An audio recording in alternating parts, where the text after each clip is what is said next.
Hello boys and girls, I'm reading you another story. This one is called You Are Special. The illustrator is Sergio Martinez, he drew the pictures, and the author is Max Lucado.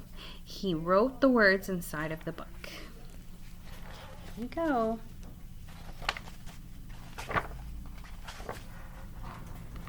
The Wemmicks were small wooden people.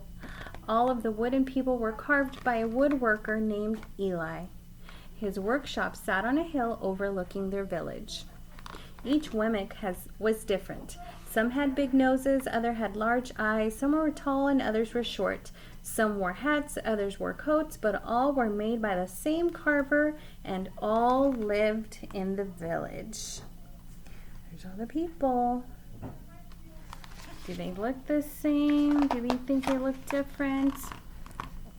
And all day, every day, the Wemmicks did the same thing. They gave each other stickers. Each Wemmick had a box of golden star stickers and a box of gray dot stickers. Up and down the streets all over the city, people spent their days sticking stars or dots on one another. The pretty ones, those with smooth wood and fine paint, always got stars. But if the wood was rough or the paint chipped, the Wemmicks gave dots. Do you think that sounds fair? Only the pretty ones get stars? The talented ones got stars too. Some could lift big sticks high above their heads or jump over tall boxes. Still others knew big words or could sing pretty songs. Everyone gave them stars. Some Wemmicks had stars all over them. Every time they got a star, it made them feel so good. It made them want to do something else and get another star. Others, though, could do little. They got dots. How do you think the people getting dots are feeling? Do you think they want stars or do you think they want dots? Punchinello was one of these. He tried to jump high like the others, but he always fell. And when he fell, the others would gather around and give him dots. Sometimes when he fell, his wood got scratched, so the people would give him more dots. Then when he would try to explain why he fell, he would say something silly, and the Wemmicks would give him more dots. After a while, he had so many dots that he didn't want to go outside. He was afraid he would do something dumb, such as forget his hat or step in the water, and then people would give him another dot. In fact, he had so many gray dots that some people would come up and give him one for no reason at all. What do you think about him? Does he look like he's happy getting dots? Do those people look very nice that are giving the dots? He deserves lots of dots, the wooden people would agree with one another. He's not a good wooden person. After a while, Punchinello believed them. I'm not a good Wemmick, he would say. The few times he went outside, he hung around other Wemmicks who had a lot of dots. He felt better around them. I don't know. Do you think he looks like he feels better? I don't think he looks like he feels better. One day, he met a Wemmick who was unlike any he'd ever met, so she had no dots or stars. She was just wooden. Her name was Lucia. It wasn't that people didn't try to give her stickers, it's just that the stickers didn't stick.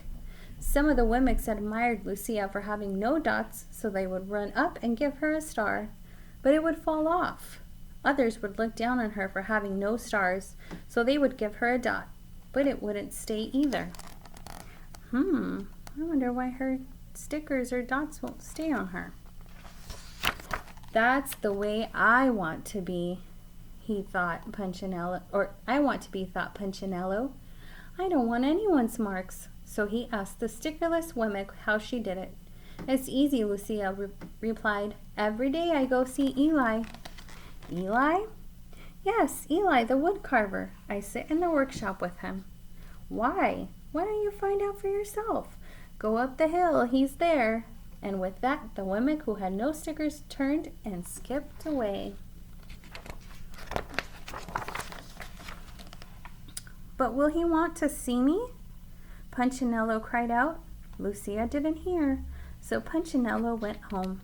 He sat near a window and watched the wooden people as they scurried around, giving each other stars and dots. It's not right, he muttered to himself, and he decided to go see Eli. He walked up the narrow path to the top of the hill and stepped into the big shop. His wooden eyes widened at the size of everything. The stool was as tall as he was. He had to stretch on his tiptoes to see the top of the workbench. "I'm not staying here," he turned to leave.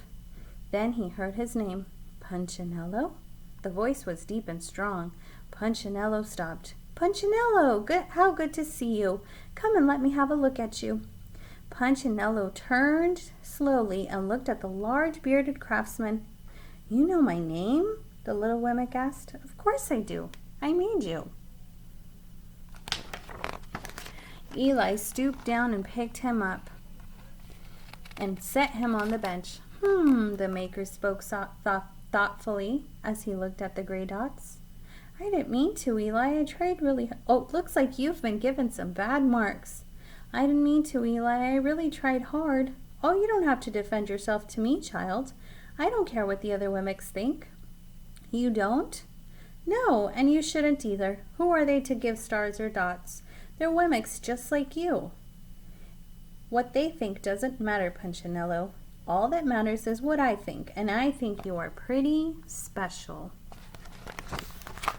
Punchinello laughed. "Me? Special? Why? I can't walk fast. I can't jump. My paint is peeling. Why do I matter to you?"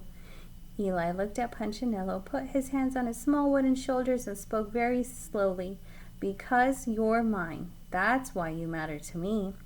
Punchinello had never had anyone look at him like this, much less his maker. He didn't know what to say. "Every day I've been hoping you'd come," Eli explained. "I came because I met someone who had no marks," said Punchinello. "I know, she told me about you." "Why don't the stickers stay on her?" The maker spoke softly. "Because she has decided that what I think is more important than what they think. The stickers only stick if you let them." "What?" "The stickers only stick if they matter to you.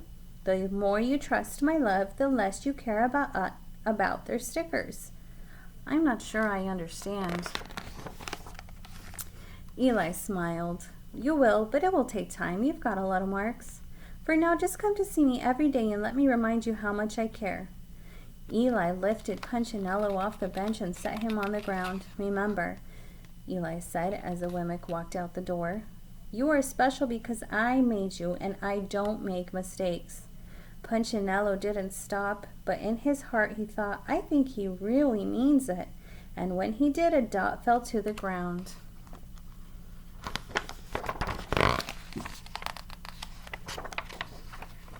The end.